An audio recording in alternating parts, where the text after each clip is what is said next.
All right, here we go in 3, 2, and 1.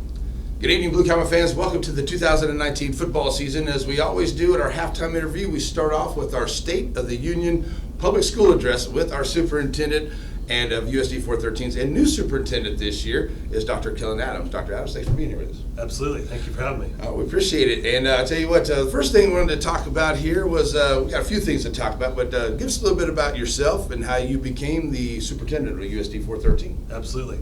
I was born and raised in Hays, Kansas, and I actually taught for 5 years, taught middle school technology and math. I'm a graduate of Fort Hays. And then after teaching for 5 years, went and became a principal in Northwest Kansas, a small district in Phillips County, where I spent the next 3 years. And then the last 3 years, I've been in El Dorado as the assistant superintendent, overseeing the business and operations. So this marks my 7th year in administration and 11th year overall in education. So. All right. So just kind of intriguing to come to the city of Chanute. I mean, it's a great school system and great kids and stuff. So, good, easy job to say yes, you'd like to take, right? Absolutely. I was very impressed. In fact, during my research during the interview, several things stood out to me, but nonetheless, a great district to be a part of. Right.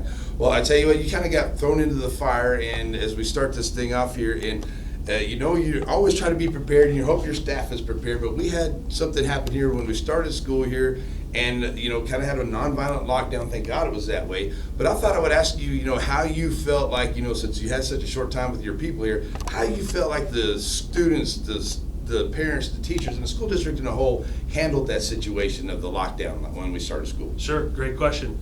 To my knowledge, it's the first lockdown in several years in Chanute, according to what several veterans have told me.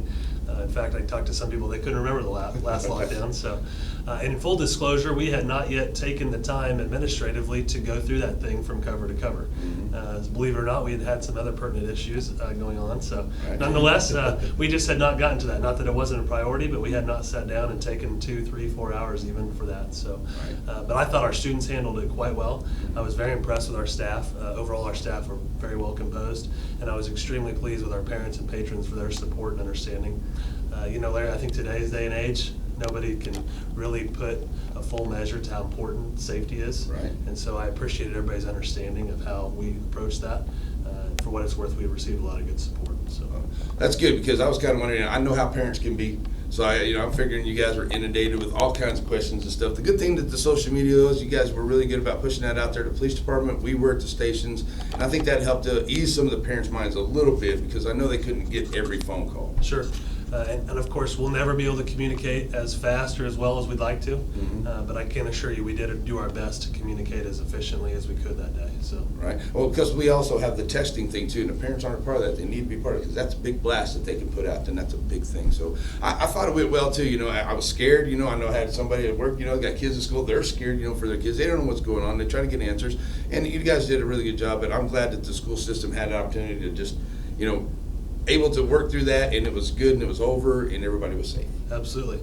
And for what it's worth, we have very good processes in place, but something like this is always an opportunity for us to evaluate how can we be better next time. Right. Hopefully there isn't a next time. Exactly. But nonetheless, if there is, we want to take this opportunity to look at what can we improve upon going forward. So. Definitely. Well, good job to the students and teachers. I thought they did really well with that. All right, next on there, we always hear about the budget for education. I'm a big proponent of the teachers, and budget should be a lot of it there. But how's that budget coming along in the state of Kansas nowadays? Maybe a little better than the years past. Yep.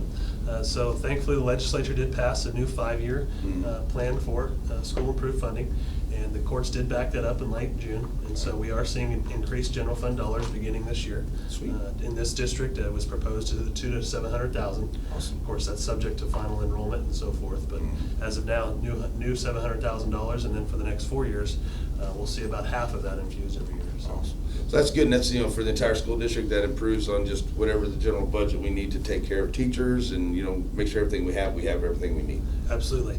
As you're well aware, the majority of our dollars go towards staff salaries, whether it be certified, classified, or otherwise. Right. We're a very people-heavy district, and several school districts are. In fact, I don't know of any school district that isn't. So, the majority of our operations dollars go to keeping salaries competitive, but then other parts of our operations that we look to expand upon as well.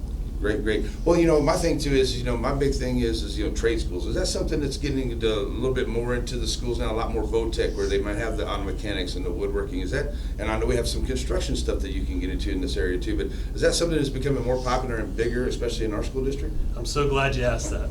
If you look back at probably your educational career, at least for mine, there was this huge push on college. Right. And every kid needed to go to college, and college was the only track.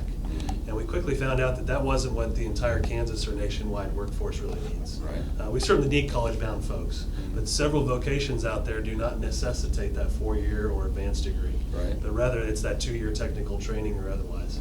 And so I'm glad that the state has finally embraced this, and I really appreciate how the fact that USC 413 has embraced this.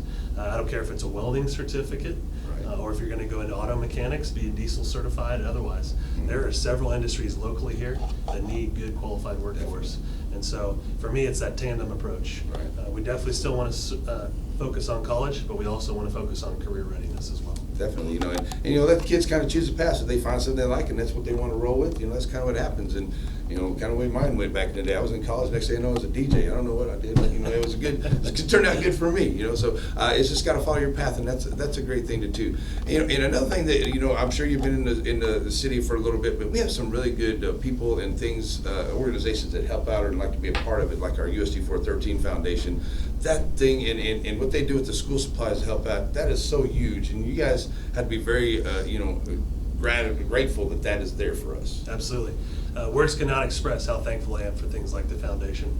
Not every district, 4A, 5A, even 6A, has a foundation. Right. And so that is an excellent support for our students and for our district. And again, I just cannot emphasize how great that is. So very thankful for the foundation, all they're doing for kids and otherwise. Yeah, they do a great deal. And a big thank you to all the companies and people in the city. They do a great job to make sure that thing is funded and taken care of too. So I guess one of the first things too is, new here. So what is one of the first things you really want to emphasize and push across here that your mission that you want to get going here as you start off in the 2019-2020 school year? Absolutely.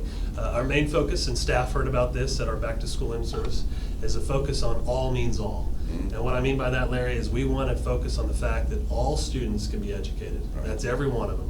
Whether it's those that are bound for careers like we talked about earlier, or those that are going to go on to a 4-year medical degree. Right. We want every single kid in this district to be successful. And it goes back to, again, the district motto, students first, and maintaining that and moving that forward. So just a big focus on that this year. Definitely, and I'll tell you what, you got some really good principals at all the schools. You have great teachers. Mr. Epps, no disrespect to him, but that guy's just crazy, and I just love him to death. And the things that he does at Royster Middle School and everything that goes on at the elementary school and the things there, I tell you what, you have a great starting foundation for making students first in this community, and I think you guys have a great start with where you're at. Absolutely. I'm very thankful for our administrative staff. They work a ton of great hours. Mr. Epps, it's nearly impossible to keep up with the energy of that guy. Exactly. In fact, if I could find a way to bottle that and sell it, I would, and I'd be a millionaire. Exactly. But truly, I mean this when I say this. Our administrative staff has been great, and I really enjoy working with those guys. Those guys and gals, sorry. They are doing great things to push our district forward. So. Definitely. And, we have great sports teams, too. We get some new things going on here, and, that's starting up here the fall. So, is there anything you'd like to tell the teachers, the students, the kids out there that, one thing before we as we get going here this year? Absolutely. I don't care if you're on the chess team, the football team, if you're in auto mechanics, diesel mechanic, whatever your passion is, just be the best that you possibly can be. Larry, I believe you want to be undefeated in life. Oh, yeah. Try to be undefeated. I don't care what you're doing. Mm-hmm. But truly, strive to be the best you can be at whatever you're going to be at. Definitely. I'm all with that. And, hey, you see somebody that's being bullied, do something, say something, don't be bullying, that ain't cool. All right, there we go. All right, well, you're a new Comet now, so before we let you go, you got to give me a Go Blue Comets. Go Blue Comets! That's right, the second half is on the way. Dr. Adams, thanks for being here with us. We appreciate it and good luck, and we hope to have you here many years, and let's have a great year. Thank you for having me. All righty, here we go. The second half is on the way on your home for the Blue Comets, Z95.3.